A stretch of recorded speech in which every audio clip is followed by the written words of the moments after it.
നമസ്കാരം, മലയാളി വാർത്തയിലേക്ക് സ്വാഗതം. ഇസ്രായേൽ ഹമാസ് യുദ്ധം ഇപ്പോഴും തുടരുകയാണ്. ബന്ദികളെ മോചിപ്പിക്കുക എന്നൊരു നിലപാടിൽ നിന്നും ഒട്ടും പിന്മാറില്ല എന്ന് ഉറച്ചു തന്നെ നിൽക്കുകയാണ് ഇസ്രായേൽ. ഇപ്പോഴിതാ നിർണായകമായ ചില വിവരങ്ങൾ പുറത്തുവരുന്നു. ഗാസയിൽ അവശേഷിക്കുന്ന ബന്ദികളെ മോചിപ്പിക്കുന്നതിനുള്ള ശ്രമങ്ങൾ ചർച്ച ചെയ്യാൻ ഇസ്രായേലി യുദ്ധ ക്യാബിനറ്റ് യോഗം ചേർന്നതായി ഒരു ഇസ്രായേലി ഉദ്യോഗസ്ഥൻ മാധ്യമങ്ങളോട് അറിയിച്ചിരിക്കുകയാണ്. യുദ്ധ ക്യാബിനറ്റിൽ 4 അംഗങ്ങളാണ് ഉണ്ടായിരുന്നത്. ഇസ്രായേൽ പ്രധാനമന്ത്രി ബെഞ്ചമിൻ നെതന്യാഹു, ഇസ്രായേൽ പ്രതിരോധ മന്ത്രി Yoav Gallant, national unity party chairman Benny Gantz എന്നിവരാണ് ഈ ഒരു യുദ്ധ ക്യാബിനറ്റിലുള്ള അംഗങ്ങൾ. ഞായറാഴ്ച പെസഹയായിരുന്നു. ഇത് പ്രമാണിച്ച് ഇസ്രായേൽ ഗവൺമെന്റിന്റെ പ്രസ് ഓഫീസ് പുറത്തിറക്കിയ ഒരു വീഡിയോ പ്രസ്താവനയിൽ ഇസ്രായേൽ പ്രധാനമന്ത്രി ബെഞ്ചമിൻ നെതന്യാഹു പറഞ്ഞിരിക്കുന്നത് ഇപ്രകാരമാണ്: ഈ രാത്രി ഞങ്ങളുടെ 133 പ്രിയ സഹോദരി സഹോദരന്മാർ പെസഹ മേശയിലില്ല. ഇപ്പോഴും ഹമാസിന്റെ നരകത്തിൽ തടവിലാണ് അവർ. ബന്ദികളെ മോചിപ്പിക്കാനുള്ള ഇടപാടിനുള്ള നിർദ്ദേശങ്ങൾ ഹമാസ് നിരസിക്കുകയാണെന്നും ബെഞ്ചമിൻ നെതന്യാഹു ആരോപിച്ചു.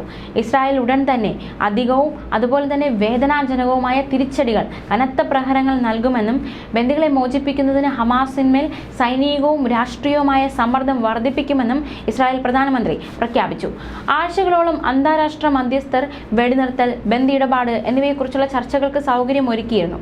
എന്നിരുന്നാലും ചർച്ചകൾ പ്രത്യക്ഷമായ വഴിത്തിരിവുകളൊന്നും നൽകിയില്ല.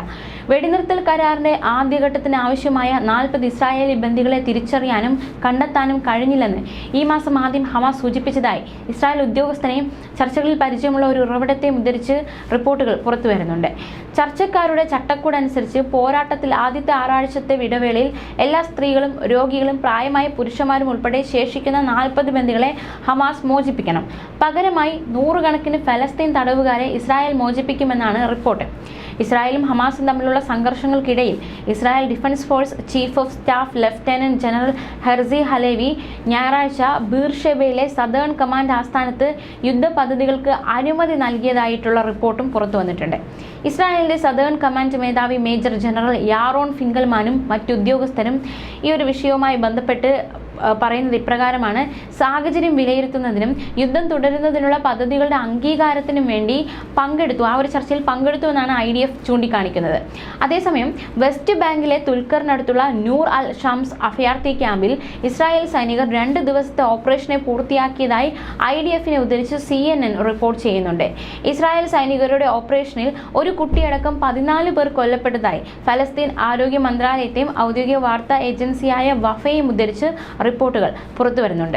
മാത്രമല്ല IDF പറയുന്ന മറ്റൊരു കാര്യം, വ്യാഴാഴ്ച തുടങ്ങിയ വിപുലമായ തീവ്രവാദ വിരുദ്ധ ഓപ്പറേഷനിൽ സുരക്ഷാ സേന 10 തീവ്രവാദികളെ കൊല്ലുകയും 8 പ്രതികളെ അറസ്റ്റ് ചെയ്തുവെന്നും വിവരം പുറത്തു വന്നിട്ടുണ്ട്. ന്യൂസ് ഡെസ്ക്, മലയാളി വാർത്ത.